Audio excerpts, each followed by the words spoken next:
So, how does a company get so successful, so unbelievably dominant, that it has to literally change its name just to manage its own size?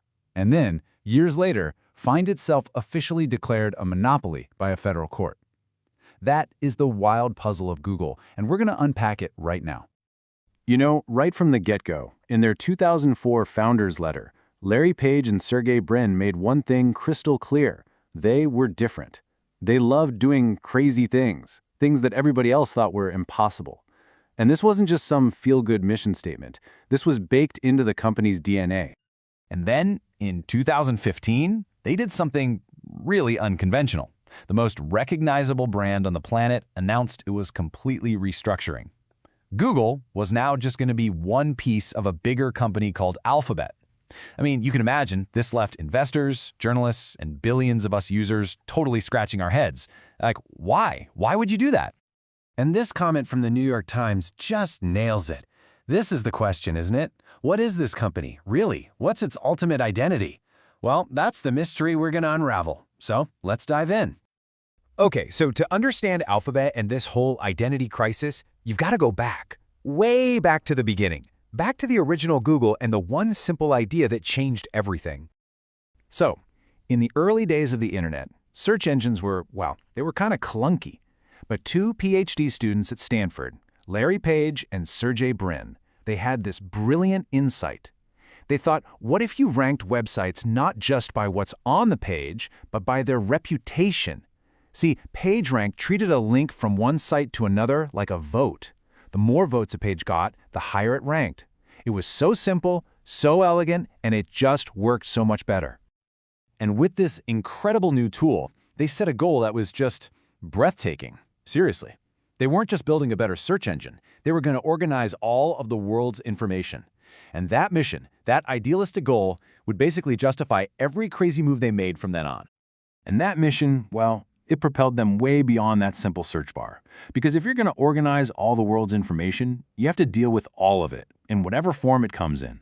Now just look at this timeline. The speed is what's absolutely wild here. In just 5 years, they launched email, they launched mapping, a mobile OS, a web browser, and they bought the biggest video platform on Earth. They were building this whole ecosystem for information, and they were doing it at a frankly unbelievable pace. Let's just stop on that YouTube deal for a second. $1.65 billion. In 2006, for a video sharing site, people thought they were out of their minds. But for Google, it made perfect sense. They had organized text, now it was time to organize video. And then came Android. By giving away a world-class mobile operating system for free, Google basically guaranteed that its entire ecosystem would be right there, ready for the next great wave of information, the smartphone. And wow, did it work. By 2015, their dominance was just undeniable. Which leads us to the trillion-dollar question. You've got all these amazing products, and they're all free. So how in the world was Google making any money? Well, the answer is one of the most powerful business models ever invented. And here's the genius of it. It's a two-pronged attack. You've got AdWords, which lets them make money on their own stuff, the search results page, but then you've got AdSense, which lets them follow you across the rest of the internet, putting ads on millions of other websites. Put them together and you have a massive, self-feeding advertising machine.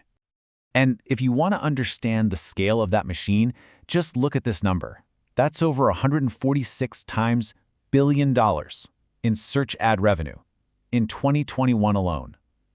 This is the engine. This is the financial beast that pays for everything else. The moonshots, the free products, the entire Alphabet empire. And you know, it's that absolute need to protect this massive river of cash that eventually led Google into a head-on collision with the US government, landing them right in a federal courtroom. So after a huge legal battle with the Department of Justice that went on for years, the verdict finally came down, and it was a big one. A federal judge found that Google had, in fact, broken the law by using anti-competitive tactics to illegally protect its monopoly in search. So, according to the court, Google's strategy wasn't just about having a better product. No, it was a three-step playbook to lock everybody else out. First, they got Google to be the default on pretty much every browser and phone. Second, they paid billions upon billions to keep it that way. And third, these exclusive deals made it practically impossible for any rival to get big enough to even try to compete. So how much are we talking about? How much were they paying? Try this on for size. In 2021 alone, Google paid over $26 billion to companies like Apple, Samsung, and Mozilla, just to make sure their search engine was the first thing you saw. It was the company's single biggest expense. Now, of course, Google and its partners said, hey, we're just the best product. That's why people use us. Apple's Eddie Q famously said in court, there are no worthy alternatives. But the court saw it very differently. The judge's point wasn't that competitors couldn't exist. It was that Google's deals made it impossible for them to ever become worthy alternatives. So, what happens now? The potential penalties are severe. I mean, the court could ban the very deals that made them dominant. It could force them to break up the company. It could even make them share their secret search sauce with competitors. The stakes here could not be higher. And all of this, well, it brings us right back full circle, back to our original question. After this entire journey from a dorm room to a courtroom, the company is facing its biggest identity crisis ever. Remember Alphabet? The whole reorganization? That was supposed to be the answer. It was their big idea to bring clarity and focus, to define an identity for a company that was just too big and complex to be called Google anymore. But now, the very foundation of that entire Alphabet structure, that search ad machine that pays for everything, is under attack. The core strategy that fueled all their growth has just been declared illegal. Which brings us right back to where we started. That question, first asked back in 2015, is suddenly more urgent than ever. If the foundation of your entire empire is forced to change, what in the world does the rest of the company become? You know, the creation of Alphabet was supposed to finally solve the company's identity crisis. But maybe the real question this whole story leaves us with is this.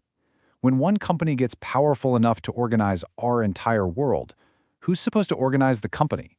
That's the question that the courts, and really all of us, are trying to figure out right now.